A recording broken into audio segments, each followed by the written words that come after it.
G'day, welcome to Mr. Hill Australia.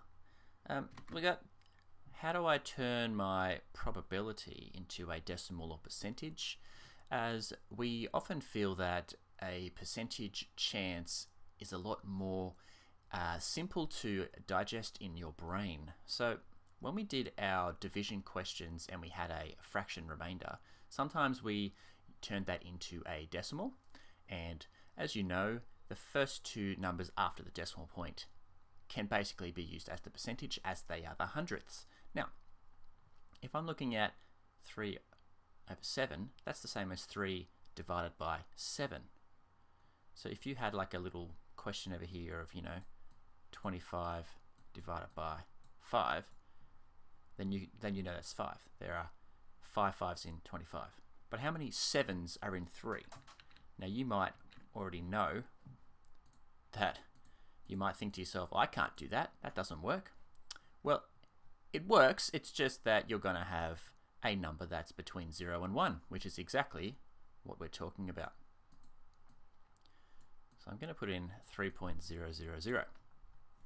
So let's remember our division strategy. So we're going to align our decimal points. So how many 7s are in 3? Well, that's a no-brainer, you know that one. So then how many 7s are in, let's call that 30. There are 4 lots of 7 in 30 because 4 7s are 28. So then there are 2 left over. So how many 7s in 20? There are 2 with 6 left over. How many 7s in 60? 8 7s are 56 and there'll be 4 left over. But if I'm just looking at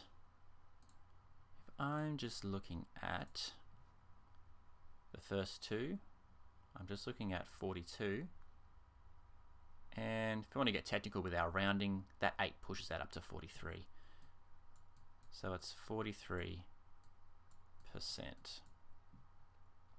Okay, so if 3 7ths is 43%, you might think 4 7ths is a bit bigger.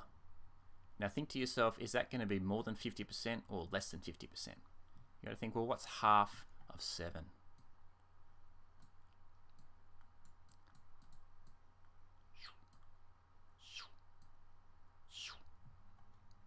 Okay, same technique. Maybe I can get a new color again because it's fun. How many 7s in 4? Haha, we know that. Now I've aligned my decimal points as you do. How many 7s in 40? 7 5s are 35. So there's 5 remainder. How many 7s in 50? 7 7s are 49. So we got 1 left. How many 7s in 10? 1. So that means we don't have to round up because the number after it is less than 5. So you've got, that is 57%, or 57 out of 100, which is much easier to think about in your mind because you think, oh, it's a bit more than half, so maybe I will assume that it's going to happen. 7 8ths. Okay, so you're thinking, how many 8ths are in 7? Align the dots. Okay. So how many 8s are in 7? You know that one. What about how many 8s in 70? 8 8s are 64. So that would mean there's 6 left over. How many 8s are in 60? 7 8s are 56. So there's 4 left. How many 8s are in 40? 5. So that 5's going to round that up to 88%.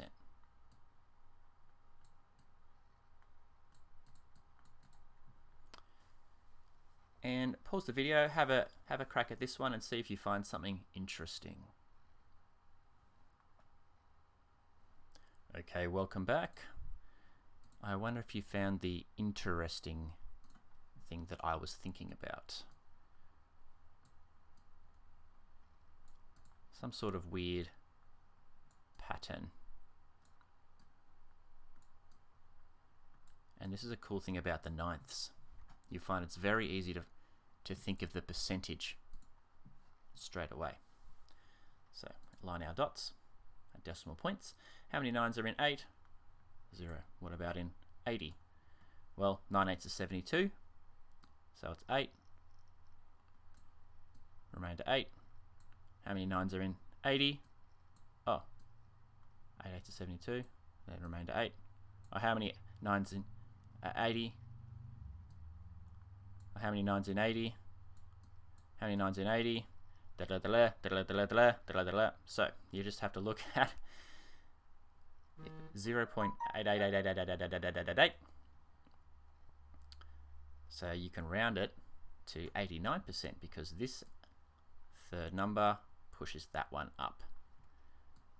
So you're going to round it to 89%. And I hope that helps you with your probability to get it into a way in your brain that makes sense. All right, thank you so much for watching and hope to see you next time. Bye-bye.